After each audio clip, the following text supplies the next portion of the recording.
परम सत्कारयोग गुरु सवारी साध संगत जी, सतगुरु जी की महान बख्शिश कृपालता का सदका असां सारिਆਂ ने हुण तक संगत रूप विच बैठ के धन गुरु अर्जुन साहब पिता महाराज की पवित्र रसना तो बख्शिश हुई श्री सुखमनी साहब जी की पावन पवित्र बाणी की 10वीं अष्टपदी के तीसरे पदे तक की उचारण अते विचार की सांझ आपस विच कीती सी, जिस विच सतगुरु जी ने ये बख्शिश ये रहमत कृपालता साडी झोली विच पाई सी। सगल समगरी अपने सूत धारै, नानक जिस जिस भावै तिस तिस निस्तारै। आओ सतगुरु किरपा करन चौथा पदा आरंभ करदे हां। इस तो पहला कि गुरदेव दे अगम्मी खजाने विचों कुछ विवेक वैराग भगती प्यार ज्ञान दे मोती सतगुरु की असीस नाल इकट्ठे कर सकीए। धन गुरु ग्रंथ साहब पिता महाराज के पावन चरणों में अपने अपने सीस शरधा सहित झुकाओ ते आखो वाहिगुरु जी का खालसा वाहिगुरु जी की फतेह। हाँ जी। कई कोट राजस तामस सातक। पातशाह जी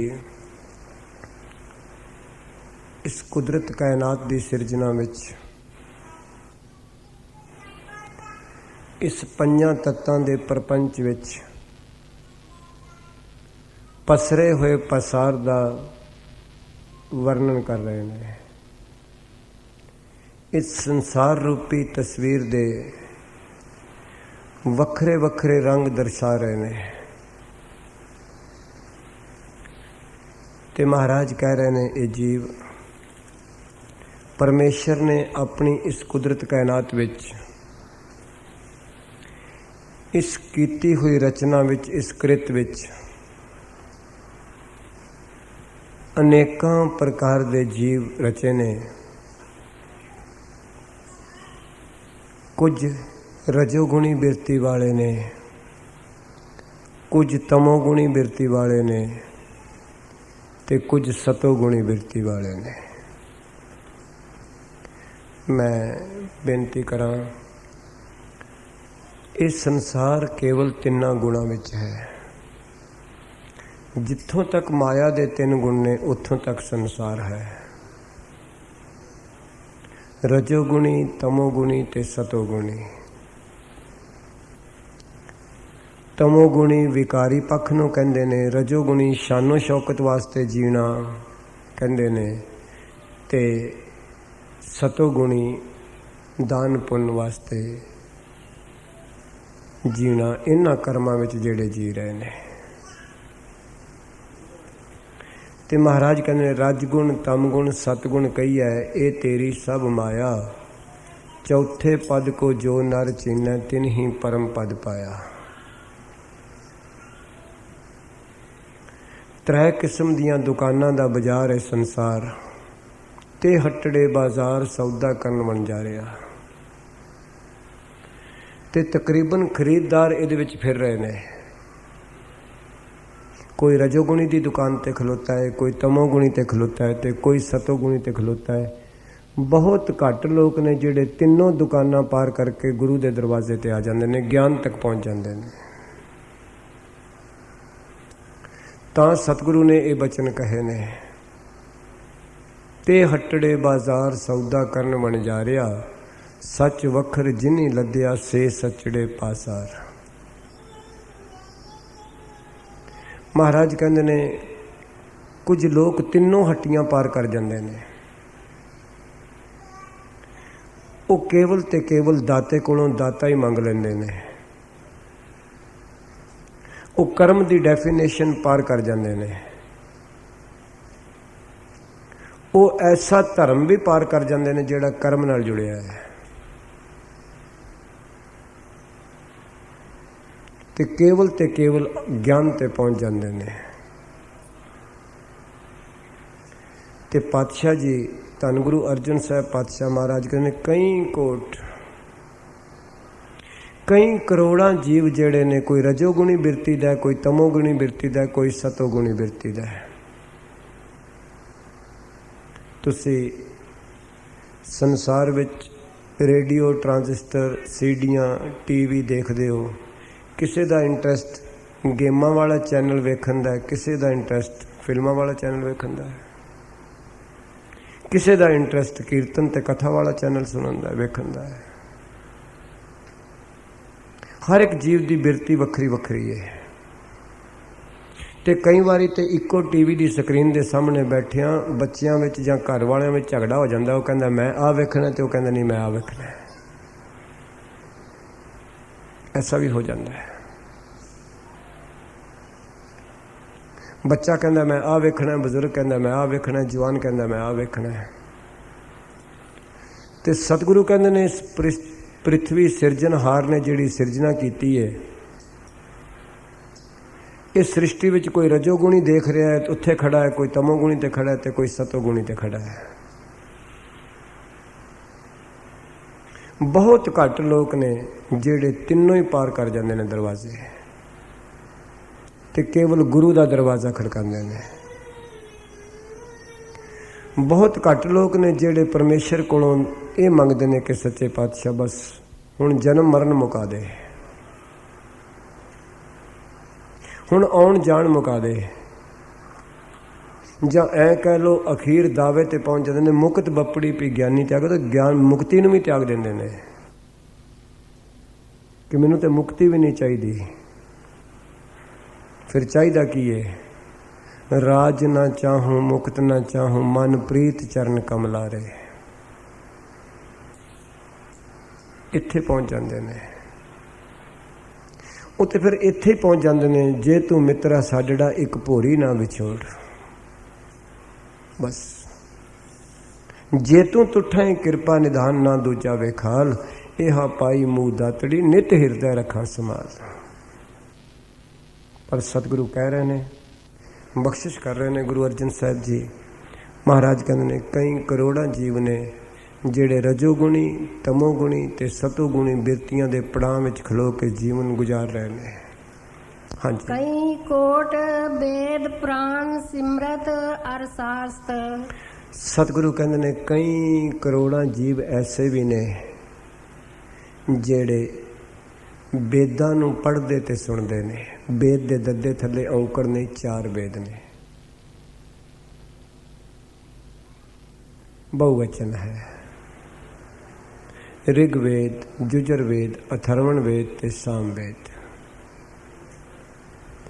ਸਤਿਗੁਰੂ ਕਹਿੰਦੇ ਨੇ ਕਈ ਲੋਕ ਐਸੇ ਨੇ ਜਿਹੜੇ ਵੇਦਾਂ ਦਾ ਪਾਠ ਸੁਣਦੇ ਨੇ, 7 ਸ਼ਾਸਤਰਾਂ ਦਾ। ਪੁਰਾਣ 18 ਨੇ, ਸ਼ਿਵ ਪੁਰਾਣ, ਗਰੜ ਪੁਰਾਣ, ਆਤਮ ਪੁਰਾਣ, ਭਵਿੱਖਤ ਪੁਰਾਣ, 18 ਪੁਰਾਣ ਨੇ। ਸਿਮਰਤੀਆਂ 27 ਨੇ, ਤੱਤੇ ਨੂੰ ਸਿਆਰੀ ਇਸ ਕਰਕੇ ਹੈ, 27 ਸਿਮਰਤੀਆਂ ਨੇ। ਤੇ ਸ਼ਾਸਤਰ 6 ਨੇ, 6 ਘਰ, 6 ਗੁਰ, 6 ਉਪਦੇਸ਼, ਗੁਰ ਗੁਰ ਏਕੋ ਵੇਸ ਅਨੇਕ। ਮਹਾਰਾਜ ਕਹਿੰਦੇ ਨੇ ਕਈ ਕਰੋੜਾਂ ਜੀਵ ਐਸੇ ਨੇ ਜਿਹੜੇ 7 ਸ਼ਾਸਤਰਾਂ ਨੂੰ, ਧਾਰਮਿਕ ਪੁਸਤਕਾਂ ਨੂੰ ਸੁਣਦੇ ਤੇ ਪੜ੍ਹਦੇ ਨੇ। ਤੁਸੀਂ ਦੇਖ ਲਓ, ਕਈਆਂ ਲੋਕਾਂ ਦੀ ਐਸੀ ਆਦਤ ਬਣ ਗਈ ਹੁੰਦੀ ਹੈ, ਉਹ ਜਿੰਨਾ ਚਿਰ ਸਵੇਰੇ ਅਖਬਾਰ ਨਾ ਪੜ੍ਹਨ ਉਹਨਾਂ ਨੂੰ ਇਹ ਹੁੰਦਾ ਜਿਵੇਂ ਕੁਝ ਗੁਆਚਿਆ ਹੈ। ਤੇ ਕਈਆਂ ਦੀ ਆਦਤ ਇਹ ਵੇ ਜਿੰਨਾ ਚਿਰ ਉਹ ਨਿਤਨਾਮ ਨਾ ਕਰਨ ਕਹਿੰਦੇ ਨੇ ਅੱਜ ਕੁਝ ਨਹੀਂ ਮਿਲਿਆ। ਆਪਣਾ ਆਪਣਾ ਰਜੂ ਹੈ ਨਾ, ਆਪਣੀ ਆਪਣੀ ਬਿਰਤੀ ਹੈ। ਕਈ ਸਵੇਰੇ ਉੱਠਦਿਆਂ ਸਾਰ ਅਖਬਾਰ ਨਾ ਪੜ੍ਹਨ ਕਿ ਅੱਜ ਸੰਸਾਰ ਵਿੱਚ ਕੀ ਹੋ ਰਿਹਾ ਹੈ। ਜਿਹੜੇ ਬਹੁਤੀਆਂ ਅਖਬਾਰਾਂ ਪੜ੍ਹਨ ਦੇ ਚਾਹਵਾਨ ਹੁੰਦੇ ਨੇ ਉਹ ਸਮਝਦੇ ਨੇ ਸੰਸਾਰ ਵਿੱਚ ਕੀ ਹੋ ਰਿਹਾ ਹੈ, ਤੇ ਜਿਹੜੇ ਆਪਣੇ ਆਪ ਨੂੰ ਪੜ੍ਹਨ ਦੇ ਚਾਹਵਾਨ ਨੇ ਉਹ ਸਮਝਦੇ ਨੇ ਮੇਰੇ ਅੰਦਰ ਕੀ ਹੋ ਰਿਹਾ ਹੈ।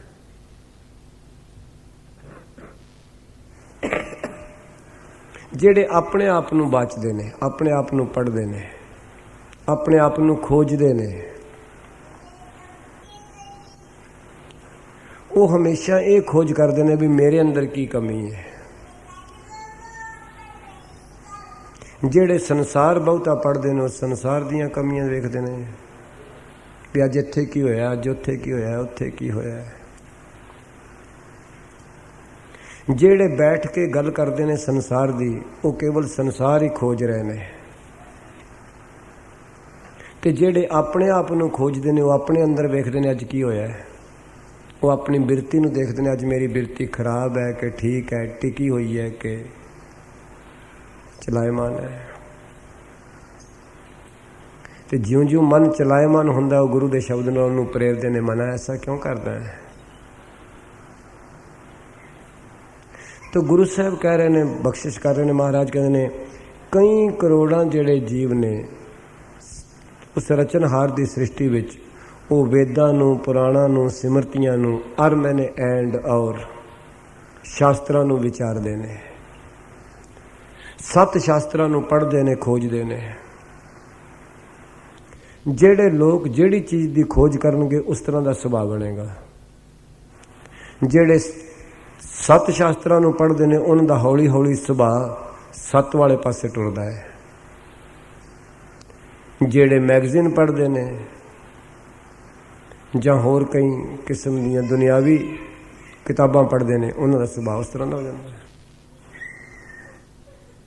ਆਮ ਤੌਰ 'ਤੇ ਲੋਕਾਂ ਦੇ ਘਰ ਜਾਓ, ਡਰਾਇੰਗ ਰੂਮ ਵਿੱਚ, ਲੌਬੀ ਵਿੱਚ, ਟੇਬਲ 'ਤੇ ਅੱਜ ਕੱਲ੍ਹ ਰਿਵਾਜ ਹੈ ਕੇਵਲ ਫੈਸ਼ਨ ਦੀਆਂ ਹੀ ਕਿਤਾਬਾਂ ਪਈਆਂ ਹੁੰਦੀਆਂ ਨੇ ਆਮ ਤੌਰ 'ਤੇ,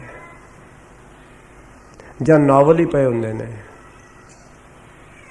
ਕੋਈ ਵਿਰਲਾ ਹੀ ਘਰ ਤੁਹਾਨੂੰ ਮਿਲੇਗਾ ਜਿਹਦੇ ਵਿੱਚ ਸੁਖਮਨੀ ਸਾਹਿਬ ਜੀ ਦਾ ਗੁਟਕਾ ਪਿਆ ਹੋਵੇ, ਜਾਂ ਜਪਜੀ ਸਾਹਿਬ ਦਾ ਗੁਟਕਾ ਪਿਆ ਹੋਵੇ, ਜਾਂ ਕੋਈ ਗੀਤਾ ਦੇ ਸ਼ਲੋਕ ਪਏ ਹੋਣ, ਜਾਂ ਕੁਰਾਨ ਸ਼ਰੀਫ ਦੀ ਕੋਈ ਆਇਤ ਲਿਖੀ ਹੋਵੇ। ਬਹੁਤ ਘੱਟ ਲੋਕ ਨੇ,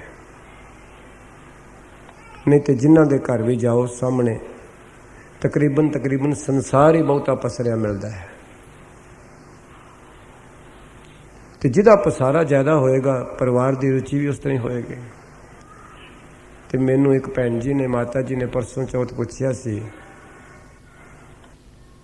ਕਿ ਨਾਮ ਕਦੋਂ ਤੋਂ ਜਪਣਾ ਸ਼ੁਰੂ ਕਰਨਾ ਚਾਹੀਦਾ ਹੈ। ਤੇ ਮੈਂ ਉਹਨਾਂ ਨੂੰ ਇਹ ਬੇਨਤੀ ਕੀਤੀ ਸੀ, ਮੈਂ ਕਿਹਾ ਜੇ ਸਤਿਗੁਰੂ ਦੇ ਸਿਧਾਂਤ ਨੂੰ ਵੇਖੀਏ ਤਾਂ ਜਿਸ ਦਿਨ ਤੋਂ ਬੱਚਾ ਮਾਤਾ ਦੇ ਗਰਭ ਵਿੱਚ ਹੋਵੇ, ਮਾਂ ਨੂੰ ਉਸੇ ਦਿਨ ਤੋਂ ਨਾਮ ਜਪਣਾ ਚਾਹੀਦਾ ਹੈ ਤਾਂ ਕਿ ਬੱਚੇ ਦੇ ਸੰਸਕਾਰ ਬਣ ਜਾਣ।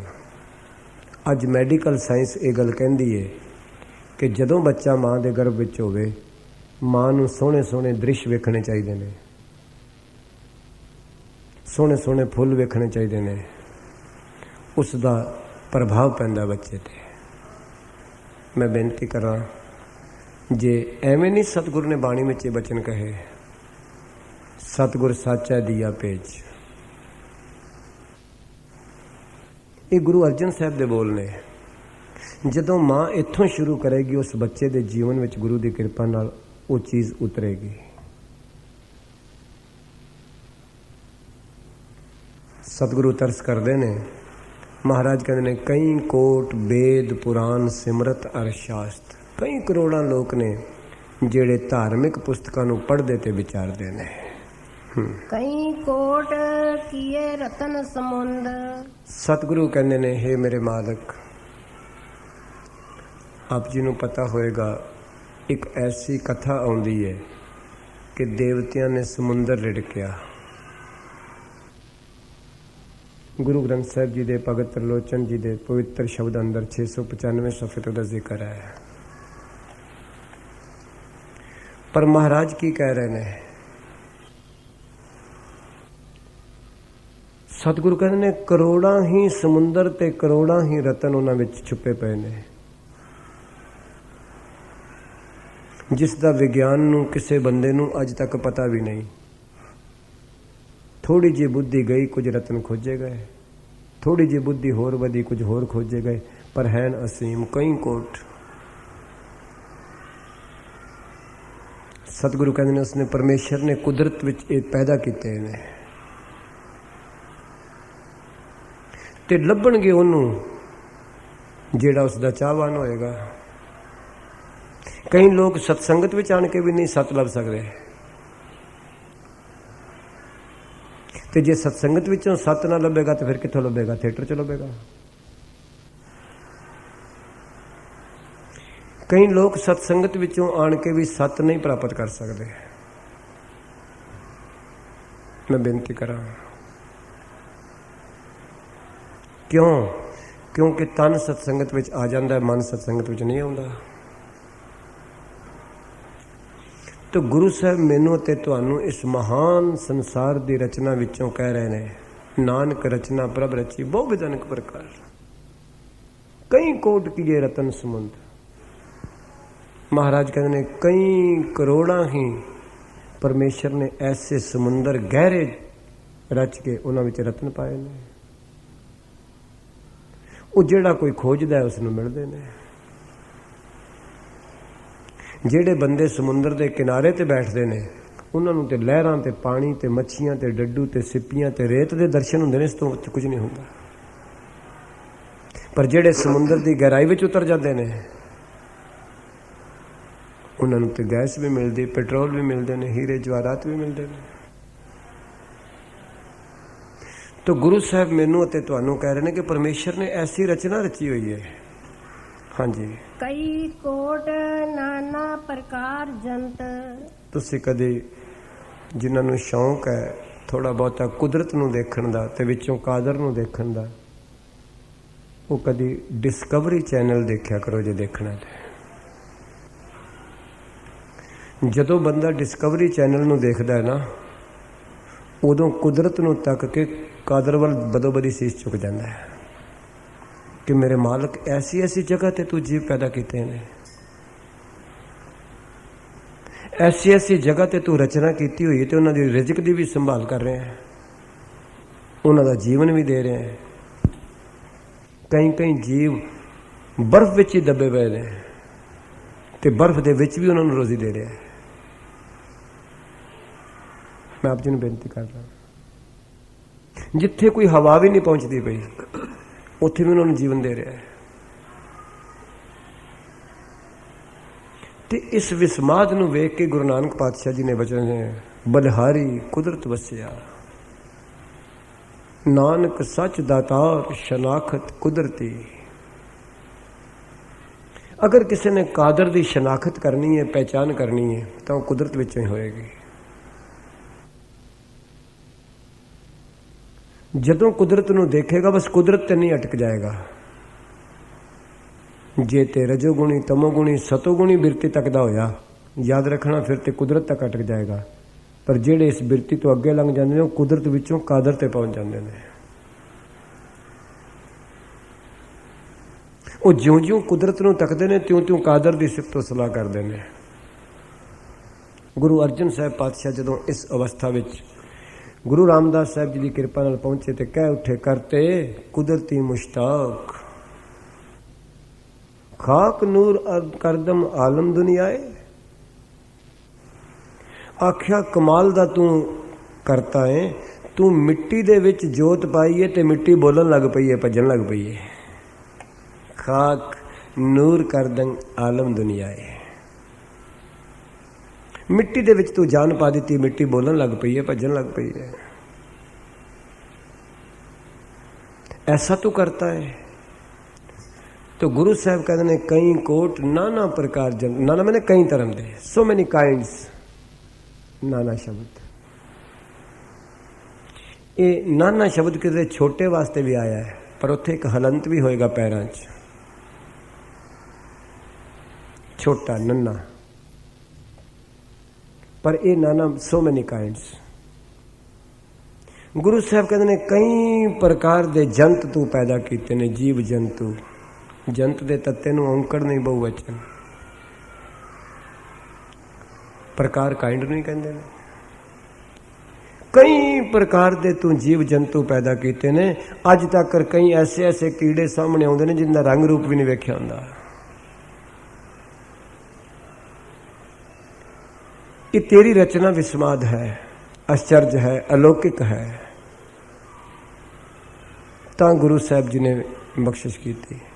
ਜਿੱਥੇ ਮਹਾਰਾਜ ਨੇ 25ਵੀਂ ਤੇ 27ਵੀਂ ਪੌੜੀ ਜਪਜੀ ਸਾਹਿਬ ਵਿੱਚ ਵੀ ਆਖਿਆ, ਕੇਤੇ ਇੰਦ ਚੰਦ ਸੂਰ ਕੇਤੇ ਕੇਤੇ ਮੰਡਲ ਦੇਸ, ਕੇਤੇ ਸਿੱਧ ਬੁੱਧ ਨਾਥ ਕੇਤੇ ਕੇਤੇ ਦੇਵੀ ਦੇਸ। ਉਸੇ ਹੀ ਲਹਿਜੇ ਨੂੰ, ਉਸੇ ਹੀ ਆਸ਼ੇ ਨੂੰ ਗੁਰੂ ਅਰਜਨ ਸਾਹਿਬ ਪਾਤਸ਼ਾਹ ਕਹਿ ਰਹੇ ਨੇ। ਹਾਂਜੀ, ਕਈ ਕੋਟ ਕੀਏ ਚਿਰ ਜੀਵੇ। ਮਹਾਰਾਜ ਕਹਿੰਦੇ ਨੇ ਕਈ ਕਰੋੜਾਂ ਤੋਂ ਐਸੇ ਜੀਵ ਪੈਦਾ ਕੀਤੇ ਨੇ ਜਿਨ੍ਹਾਂ ਦੀ ਬਹੁਤ ਲੰਬੀ ਉਮਰ ਹੈ। ਚਿਰਜੀਵ, ਚਿਰੰਜੀਵ ਦਾ ਮਤਲਬ ਹੁੰਦਾ ਲੰਬੀ ਉਮਰ, ਬਹੁਤ ਦੇਰ ਤੱਕ ਜੀਵਨ ਰਹਿਣ ਵਾਲਾ। ਤੇ ਕਈ ਤੋਂ ਪੈਦਾ ਕੀਤੇ ਨੇ ਜਿਨ੍ਹਾਂ ਦਾ ਥੋੜਾ ਜਿਹਾ ਜੀਵਨ ਹੈ।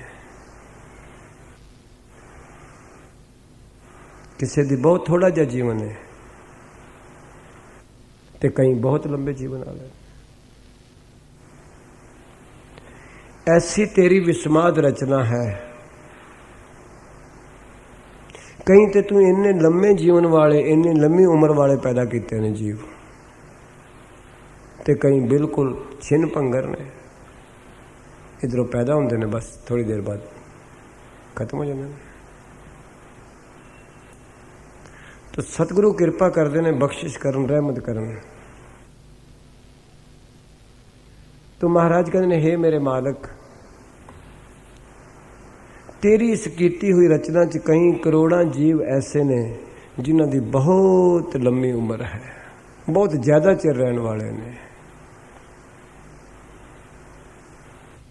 तू इन्ना लंबा जीवन उन्होंने दिता है ते कईयां नूं बहुत छोटा जीवन दिता है।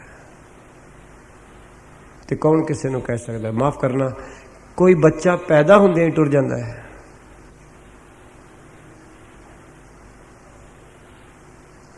ਸ੍ਰਿਸ਼ਟੀ ਵਿੱਚ ਅਸੀਂ ਰੋਜ਼ ਤੱਕਦੇ ਹਾਂ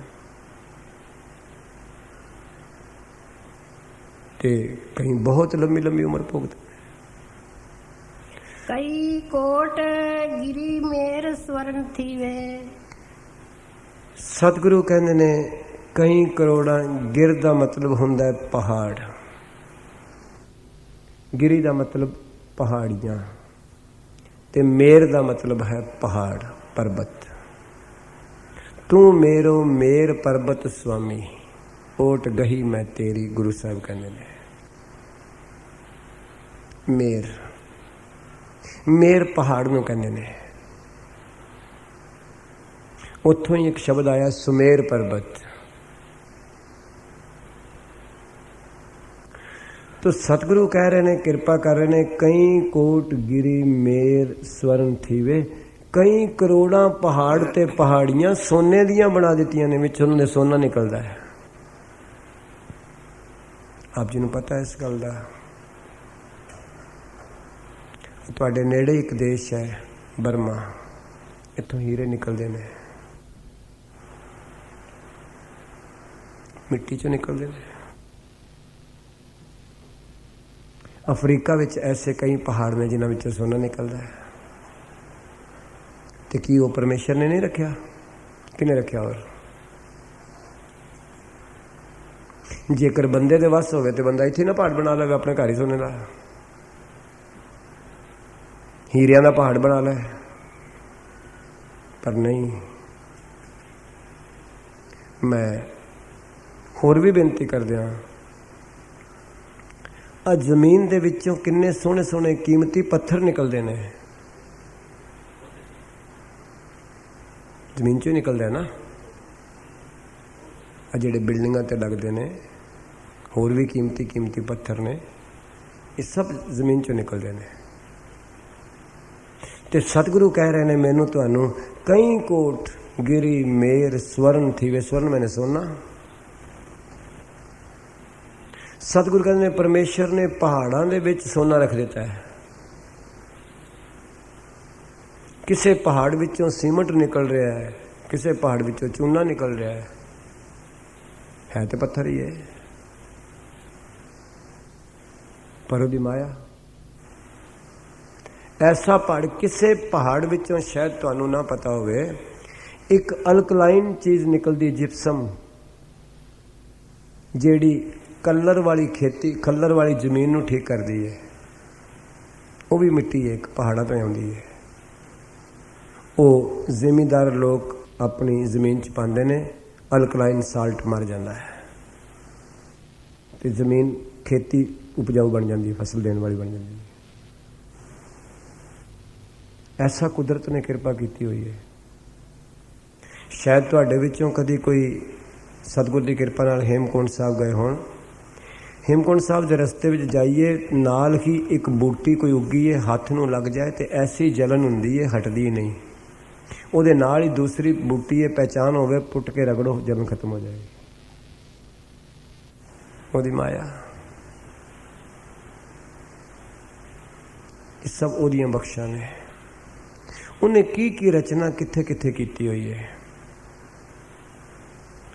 ਆ ਗੁਰੂ ਗ੍ਰੰਥ ਸਾਹਿਬ ਤੁਸੀਂ ਪੜ੍ਹਦੇ ਹੋ, ਜਦੋਂ ਸੀਤਾ ਜੀ ਤੇ ਲਕਸ਼ਮਣ ਵਿਛੜ ਗਏ ਰਾਮਚੰਦਰ ਜੀ ਕੋਲੋਂ, ਤੇ ਉਦੋਂ ਰਾਮਚੰਦਰ ਜੀ ਨੂੰ ਰੋਣਾ ਪਿਆ ਇਸ ਵਿਛੋੜੇ ਵਿੱਚ ਕਿ ਮੇਰੀ ਮਾਂ ਨੇ ਆਖਿਆ ਸੀ ਇਹਨਾਂ ਨੂੰ ਨਾਲ ਲੈ ਕੇ ਚੱਲਿਆ, ਵਾਪਸ ਨਾਲ ਲੈ ਕੇ ਆਈ। ਸਤਿਗੁਰੂ ਦੇ ਬੋਲ, ਮਨ ਮੈਂ ਝੂਰਾ ਰਾਮਚੰਦ, ਸੀਤਾ ਲక్ష్మణ जोग जोग मैंने मिलाप। हनुमंतर आराध्या आया कर संजोग। गुरु साहब कहते ने रामचंद्र जी ने हनुमान नूं याद किया भी इस वेले मेरा काम कर सकता है, तो पातशाह ने बाणी विच कह दिता कि हनुमान जी वो बूटी लैके आए पहाड़ां तो जिहदे नाल लक्ष्मण की मूर्छा ठीक हुई। गुरु ग्रंथ साहिब पातशाह भी कह रहे हैं, हनुमंतर आराध्या आया कर संजोग। तो पातशाह जी बख्शिश करते ने, कई कोट गिरी मेर स्वर्ण थीवे, कि कई करोड़ा ही ऐसे पहाड़ ने जिन्हां विचों सोना निकलदा है, कीमती पदार्थ निकलते हैं, जीवन देण वालियां जड़ियां बूटियां निकलदियां ने, परमेश्वर ने बनाए। हाँ जी। कई कोट जखे किन्नर पिसाच। आ जेड़े त्रै शब्द ने ना, जखे किन्नर पिसाच, कुबेर देवता दे गंधर्व जेड़े रागी ने उन्हां नूं किन्नर कहंदे ने। देवतियां दे दर ते गाण वाले गवैये उसनूं किन्नर कहंदे ने। ते जख्य एक जाति है देवतियां दी, ते पिसाच एक नीवीं जाति है। महाराज कहंदे ने देव कोटियां दे जिहड़ी उच्चियां ते नीवीआं जातियां ने, ते संसार विच तुसीं वेखो लोक उच्ची ते नीवीं जाति बणे बैठे ने। हुण ते शायद इन्ना नहीं, एक धानक जाति बहुत नीवीं गिणी गई है संसार विच। गुरु नानक पातशाह ने उस जाति विच अपने आप नूं खिलार के गल कीती है, धानक रूप रहा करतार। जिन्हां नूं लोग पाकिस्तान विच पंजाबी समाज विच गगड़े कहंदे सन, सांसी कहंदे सन। तो गुरु साहब मैनूं ते तुहानूं बख्शिश कर रहे हैं कि कई कोट जख किन्नर पिसाच, देव कुली दी जाति वाले ते उन्हां दी वडियाई गाउण वाले गंधर्व गवैये ते छोटी जाति वाले, कई करोड़ां सिरजे ने परमेश्वर ने। कित्थे कित्थे सिरजे ने, किसे नूं कोई अंत नहीं पता। पातशाह कह रहे हैं, हाँ जी। कई कोट भूत प्रेत सुकर मिर्गाच। महाराज कहने कईयां करोड़ां भूत बिरती वाले। सही मायने में भूत उस जीवात्मा का नाम है जिसकी कल्याण नहीं हुई, उसनूं कहंदे ने भूत। धन बाबा कबीर जी महाराज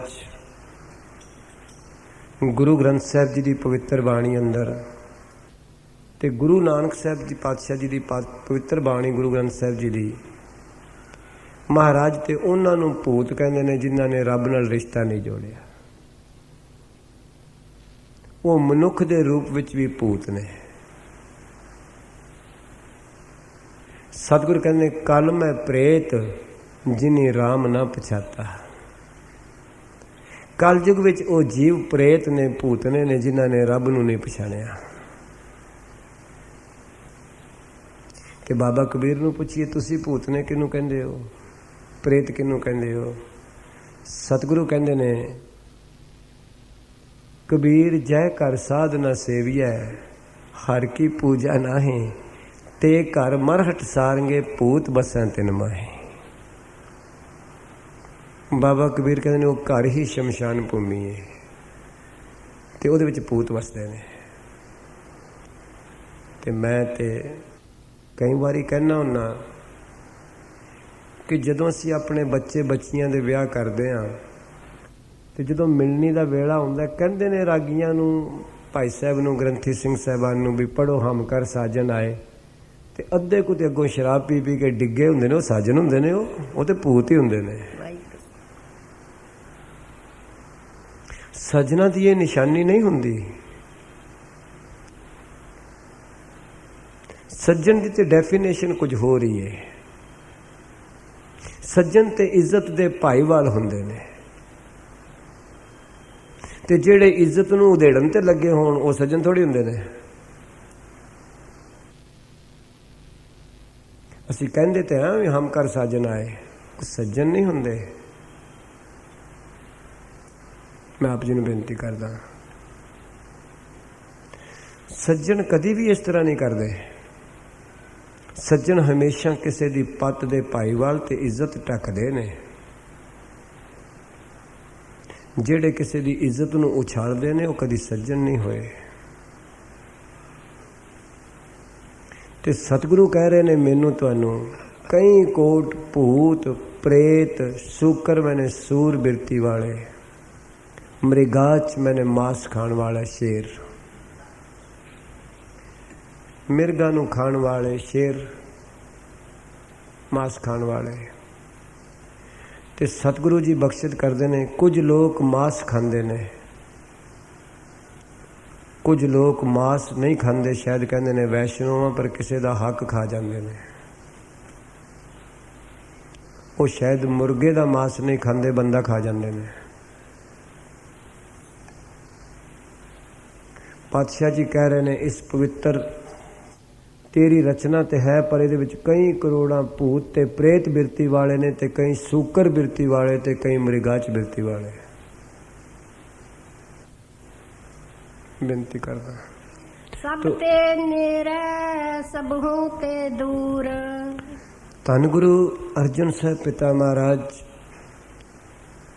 ਇਹ ਬਚਨ ਕਹਿ ਰਹੇ ਨੇ, ਮੇਰੇ ਮਾਲਕ, ਜਦੋਂ ਮੈਂ ਤੇਰੀ ਸ੍ਰਿਸ਼ਟੀ ਵੱਲ ਝਾਤੀ ਮਾਰਨਾ ਵਾ, ਤੂੰ ਸਾਰਿਆਂ ਦੇ ਨੇੜੇ ਵੀ ਹੈ ਤੇ ਸਾਰਿਆਂ ਤੋਂ ਦੂਰ ਵੀ ਹੈ। ਜੇ ਤੇ ਜੋਤ ਦੀ ਦ੍ਰਿਸ਼ਟੀ ਨਾਲ ਦੇਖਦਾ ਤੇ ਤੂੰ ਹਰ ਇੱਕ ਦੇ ਨੇੜੇ ਵੇਂ, ਤੇ ਜੇ ਤੇਰੀ ਅਸੰਗਤਾ ਵੇਖਦਾ ਤੇ ਅੱਜ ਤੱਕ ਤੂੰ ਭੂਤ ਨਾਲ ਭੂਤ ਥੋੜੀ ਹੋ ਗਿਆ, ਮੈਲੇ ਨਾਲ ਮੈਲਾ ਥੋੜੀ ਹੋ ਗਿਆ। ਇਸ ਵਾਸਤੇ ਤੂੰ ਪਵਿੱਤਰ ਹੈ, ਅਸੰਗ ਹੈ। ਹੁਣ ਤੁਸੀਂ ਹੋਰ ਥੋੜੀ ਗਹਿਰਾਈ ਵਿੱਚ ਝਾਤੀ ਮਾਰੋ ਕਿ ਜੇਕਰ ਰੱਬ ਅੰਦਰ ਬੈਠਾ ਮੇਰੇ ਤੁਹਾਡੇ ਅੰਦਰ ਮੈਲਾ ਹੁੰਦਾ ਤੇ ਅਸੀਂ ਕਿੰਨੇ ਮਾੜੇ ਕੰਮ ਸਾਰਾ ਦਿਨ ਕਰਦੇ ਹਾਂ, ਮੈਲਾ ਹੋ ਜਾਂਦਾ। ਆਤਮਾ ਕਦੀ ਮੈਲੀ ਨਹੀਂ ਹੋਈ, ਜੋਤ ਕਦੀ ਮੈਲੀ ਨਹੀਂ ਹੋਈ। ਮੈਲਾ ਹੁੰਦਾ ਮਨ ਤੇ ਬੁੱਧੀ ਤੇ ਅੰਤःਕਰਨ। ਜੋਤ ਤੇ ਅੰਦਰ ਜਗ ਰਹੀ ਹੈ, ਚਿਮਨੀ ਮੈਲੀ ਹੋ ਗਈ ਹੈ। ਤੇ ਗੁਰਦੁਆਰੇ ਆਉਣਾ, ਪਾਠ ਕਰਨਾ, ਸਿਮਰਨ ਕਰਨਾ ਕੇਵਲ ਇੱਕੋ ਹੀ ਕੰਮ ਹੈ ਕਿ ਚਿਮਨੀ ਸਾਫ਼ ਕਰਨੀ ਹੈ। ਹੋਰ ਰੱਬ ਨਹੀਂ ਅੰਦਰੋਂ ਵੱਡਾ ਛੋਟਾ ਹੋਣਾ। ਸੂਰਜ ਦੇ ਥੱਲੇ ਤੁਸੀਂ ਸੋਨੇ ਦੀ ਛਾਪ ਧਰ ਦਿੱਤਾ ਤਾਂ ਸੂਰਜ ਚਿੱਟਾ ਨਹੀਂ ਹੋਇਆ, ਤੇ ਜੇ ਗੰਦਗੀ ਦੀ ਢੇਰੀ ਪਈ ਹੈ ਤਾਂ ਸੂਰਜ ਮੈਲਾ ਨਹੀਂ ਹੋਇਆ। ਮੇਰੇ ਤੁਹਾਡੇ ਅੰਦਰ ਜਿਹੜਾ ਆਤਮ ਰੂਪ ਵਿੱਚ ਪਰਮਾਤਮਾ ਵਸਦਾ, ਉਹ ਜੇਕਰ ਤੁਸੀਂ ਕੁਕਰਮ ਕਰਾਂਗੇ ਤਾਂ ਉਹਨੇ ਮੈਲਾ ਨਹੀਂ ਹੋ ਜਾਣਾ, ਤੇ ਜੇਕਰ ਪੁੰਨ ਕਰਾਂਗੇ ਤਾਂ ਉਹਨੇ ਪਵਿੱਤਰ ਨਹੀਂ ਹੋ ਜਾਣਾ। ਮੈਲਾ ਤੇ ਪਵਿੱਤਰ ਹੋਣਾ ਮਨ ਦਾ ਧਰਮ ਹੈ, ਬੁੱਧੀ ਦਾ ਧਰਮ ਹੈ, ਰੱਬ ਦਾ ਧਰਮ ਨਹੀਂ। ਪਰਮਾਤਮਾ ਦਾ ਧਰਮ ਮੈਲਾ ਚਿੱਟਾ ਹੋਣਾ ਨਹੀਂ ਹੈ, ਉਹ ਤਾਂ ਇੱਕ ਰਸ ਹੈ। ਜੇਕਰ ਮੈਲਾ ਚਿੱਟਾ ਹੋਣਾ ਉਹਦਾ ਧਰਮ ਹੋਇਆ, ਫਿਰ ਤਾਂ ਉਹਦੇ ਬਦਲ ਜਾਏਗਾ। ਇੱਕ ਰਸ ਕਿਵੇਂ ਰਹਿ ਜਾਏਗਾ? आत्मा एक रस है, ज्ञान एक रस है, जोत एक रस है, चेतन एक रस है, मैला ते साफ मन हुंदा है। अज दे हुक्मनामे विच भी गुरु तेग बहादुर साहब पातशाह ने वचले मन रे कौन कुमत तैंदी नहीं। तो मैला मन होया है, साफ भी मन होएगा। बुद्धि मैली हुई है, साफ भी बुद्धि होएगी। मैला अंतःकरण होया, साफ भी अंतःकरण है। रब ना कदी मैला होया तो साफ की होएगा? कदी जम्मिया ही नहीं तो मरेगा की? जेड़ा जम्मिया ही नहीं वो मरेगा भी की? जेड़ा आया ही नहीं वो गया ही जाएगा किथे? जेड़ा आएगा वो जाएगा भी, जेड़ा जम्मेगा वो मरेगा भी। जेड़ा मैला है वो चिट्टा भी होएगा, जेड़ा चिट्टा है वो मैला भी होएगा। तो वो तो एक रस है। तो गुरु साहब ये गल समझण दी है। मेरे तुहाडे अंदर परमेश्वर एक रस है, वो कदी मैला नहीं होया, वो कदी जम्मिया भी नहीं ते कदी मरिया भी नहीं। उन्होंने ते गुरु साहब ने आख दिता, थापिया ना जाए कीता ना होए, आपे आप निरंजन सोए। सीधी जी गल है। वो किसी का ना सिलैक्शन किया ते ना इलैक्शन किया है। सिलैक्शन वाले ने भी हट जाना ते इलैक्शन वाले ने भी हट जाना एक दिन। ना किसी का बनाया है, ना किसी का चुगिया होया है, थापिया होया है।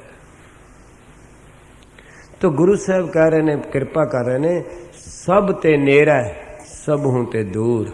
आख्या जेकर जोत के हिसाब नाल वेखीए, दृष्टि नाल वेखीए तो सारियां दा अपना आप है, सब तो नेरे वे। ते जेकर असंग वेखीए, किसी नाल लगा ही नहीं अज तक, सारा तो दूर है। माफ करना, फुल ते खुशबू का रिश्ता की है? खुशबू फुल दे विच रहिंदे होया असंग है।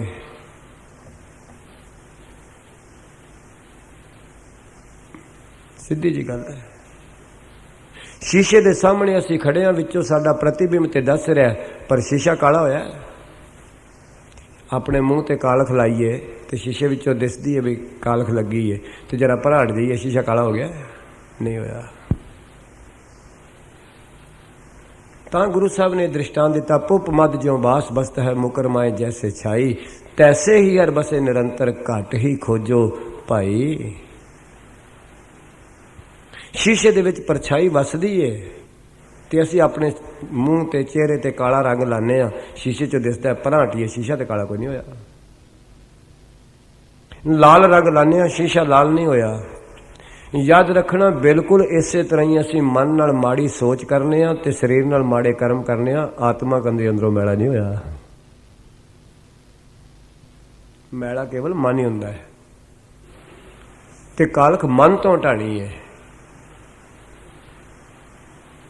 तां सतगुरु कह रहे ने, सब ते नेरा सब हूं ते दूर, नानक नानक आप अलिप्त रहा भरपूर। आ बचन है। पातशाह कहते ने वो अलिप्त है। अलिप्त शब्द है जेड़ा किसी नाल लिपायमान नहीं हुंदा। मैं अज सवेरे भी संस्कृति श्लोकां दी विचार विच बेनती कीती सी।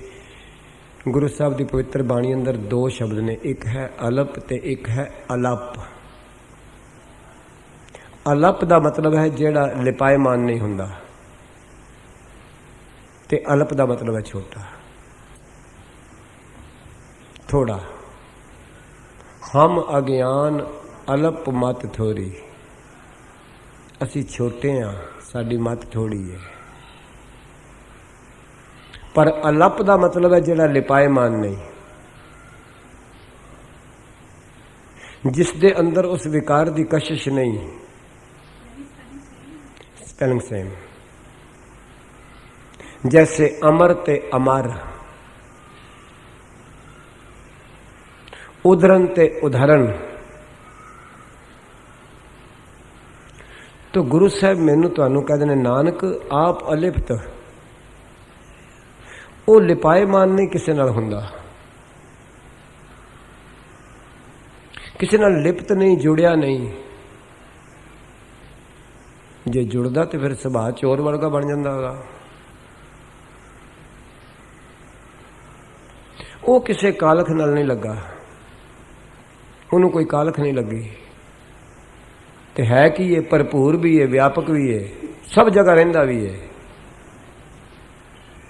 ਕਮਾਲ ਦੀ ਗੱਲ ਹੈ ਵੀ ਸਾਰਿਆਂ ਵਿੱਚ ਤੇ ਹੈ ਵੀ ਵੱਖਰਾ। ਤੇ ਗੁਰੂ ਸਾਹਿਬ ਨੇ ਉਸ ਨੂੰ ਤਾਂ ਬਖਸ਼ਿਸ਼ ਕੀਤਾ ਤੇ ਫੁੱਲ ਦੀ ਖੁਸ਼ਬੂ ਨਾਲ ਤੇ ਸ਼ੀਸ਼ੇ ਦੀ ਪਰਛਾਈ ਨਾਲ ਦਿੱਤਾ ਵੀ ਇਹ ਕਲਯੁਗੀ ਜੀਵ ਸਮਝ ਜਾਣਗੇ। ਫੁੱਲ ਖੁਸ਼ਬੂ ਫੁੱਲ ਵਿੱਚ ਰਹਿੰਦੀ ਏ, ਪਰ ਫੁੱਲ ਕੈਦ ਹੋ ਸਕਦਾ, ਖੁਸ਼ਬੂ ਕੈਦ ਨਹੀਂ ਹੋ ਸਕਦੀ। ਸਰੀਰ ਵਿੱਚ ਆਤਮਾ ਪਰਮੇਸ਼ਰ ਰਹਿੰਦਾ ਹੈ, ਪਰਮਾਤਮਾ ਰਹਿੰਦਾ ਹੈ। ਸਰੀਰ ਕੈਦ ਹੋ ਸਕਦਾ, ਪਰਮਾਤਮਾ ਕੈਦ ਨਹੀਂ ਹੋ ਸਕਦਾ। ਕੋਈ ਦੁਨੀਆ ਦਾ ਐਸਾ ਸੰਗਲ, ਐਸਾ ਰੱਸਾ, ਐਸਾ ਦੀਵਾਰ ਨਹੀਂ ਬਣੀ ਜਿਹੜੀ ਆਤਮਾ ਨੂੰ ਕੈਦ ਕਰ ਲਵੇ। ਕੇਵਲ ਫੁੱਲ ਕੈਦ ਹੋ ਸਕਦਾ, ਸਰੀਰ ਕੈਦ ਹੋ ਸਕਦਾ ਹੈ, ਤੇ ਖੁਸ਼ਬੂ ਕੈਦ ਨਹੀਂ ਕੀਤੀ ਜਾ ਸਕਦੀ। ਖੁਸ਼ਬੂ ਤੇ ਮੇਰੀ ਤੁਹਾਡੀ ਨਾ ਬਣਦੀ ਹੋਵੇ, ਮੇਰੇ ਕੋਲ ਫੁੱਲ ਹੋਵੇ, ਖੁਸ਼ਬੂ ਤੁਸੀਂ ਵੀ ਲੈ ਸਕਦੇ ਹੋ। ਫੁੱਲ ਭਾਵੇਂ ਮੈਂ ਤੁਹਾਨੂੰ ਨਾ ਵੀ ਦੇਵਾਂ, ਜਾਂ ਤੁਸੀਂ ਮੈਨੂੰ ਨਾ ਦਿਓ। ਤੁਸੀਂ ਆਪਣੇ ਘਰ ਫੁੱਲ ਲਾਏ ਹੋਣ ਤੇ ਤੁਸੀਂ ਉਹਨੂੰ ਖਾਦ ਵੀ ਪਾਓ, ਪਾਣੀ ਵੀ ਦਿਓ, ਸਭ ਕੁਝ ਕਰੋ, ਤੇ ਤੁਸੀਂ ਕਹੋ ਵੀ ਮੈਂ ਕਿਸੇ ਨੂੰ ਤੋੜਨ ਨਹੀਂ ਦਿੰਦਾ। ਤੁਹਾਡਾ ਫੁੱਲ ਤੇ ਕਬਜ਼ਾ ਹੋ ਸਕਦਾ। ਤੁਹਾਡੇ ਨਾਲ ਜਿਹਦੇ ਨਹੀਂ ਵੀ ਵਿਚਾਰ ਰਲਦੇ, ਜੇ ਤੁਹਾਡੀ ਗਲੀ ਵਿੱਚੋਂ ਲੰਘ ਜਾ, ਖੁਸ਼ਬੂ ਵੀ ਲੈ ਸਕਦਾ ਹੈ। ਖੁਸ਼ਬੂ ਤੇ ਕੋਈ ਪਾਬੰਦੀ ਨਹੀਂ ਹੋ ਸਕਦੀ। ਕੋਈ ਦੀਵਾਰ ਐਸੀ ਨਹੀਂ ਬਣੀ ਜਿਹੜੀ ਖੁਸ਼ਬੂ ਕੈਦ ਕਰ ਲਏ। ਤੇ ਪਰਮਾਤਮਾ ਇੱਕ ਖੁਸ਼ਬੂ ਹੈ, ਸਾਰਿਆਂ ਦੇ ਹਿਰਦੇ ਵਿੱਚ ਵਸਦੀ ਹੈ। ਉਹਦੇ ਤੇ ਕਿਸੇ ਦਾ ਕਬਜ਼ਾ ਨਹੀਂ ਹੋ ਸਕਦਾ। ਕਿਸੇ ਇਲਮ ਵਿੱਚ ਨਹੀਂ ਕੋਈ ਬਣ ਸਕਦਾ ਉਹਨੂੰ। ਕਿਸੇ ਸ਼ਰ੍ਹਾ ਦੀ ਵੱਟ ਦੀ ਕੈਦ ਵਿੱਚ ਨਹੀਂ ਕੋਈ ਉਹਨੂੰ ਬਣ ਸਕਦਾ। ਕਿਸੇ ਧਰਮ ਦੀ ਕੈਦ ਵਿੱਚ ਨਹੀਂ ਉਹਨੂੰ ਬੰਨਿਆ ਜਾ ਸਕਦਾ। ਕਿਸੇ ਜਾਤੀ ਦੀ ਕੈਦ ਵਿੱਚ ਨਹੀਂ ਬੰਨਿਆ ਜਾ ਸਕਦਾ। ਤਾਂ ਸਤਿਗੁਰੂ ਕਹਿੰਦੇ ਨੇ, ਨਾਨਕ ਆਪ ਅਲਿਪਤ ਰਿਹਾ ਭਰਪੂਰ। ਤੇ ਹੈ ਵੀ ਸਾਰਿਆਂ ਵਿੱਚ, ਸਭ ਜਗ੍ਹਾ, ਤੇ ਹੈ ਵੀ ਅਲਿਪਤ ਹੈ। ਅਲਿਪਤ ਹੈ, ਕਿਸੇ ਨਾਲ ਲਿਪਾਇਮਾਨ ਨਹੀਂ, ਕਿਸੇ ਨਾਲ ਜੁੜਿਆ ਨਹੀਂ। ਅਸੰਗੋ ਹੀ ਪੁਰਸ਼ਾ ਸੰਗੋ ਨਾ ਸੱਜਤੇ। ਉਹ ਅਸੰਗ ਹੈ। तो गुरु साहब कह रहे ने, कृपा कर रहे ने, आओ सतगुरु की कृपा है। पंजवा पदा आरंभ करते हैं। हाँ जी। कई कोट पाताल के वासी। महाराज कह रहे ने, कई करोड़ा जीव पताल विच रह रहे ने। त्रै लोक ने, सुरग मच्छ पयाले। पताल लोक, करोड़ा जीव।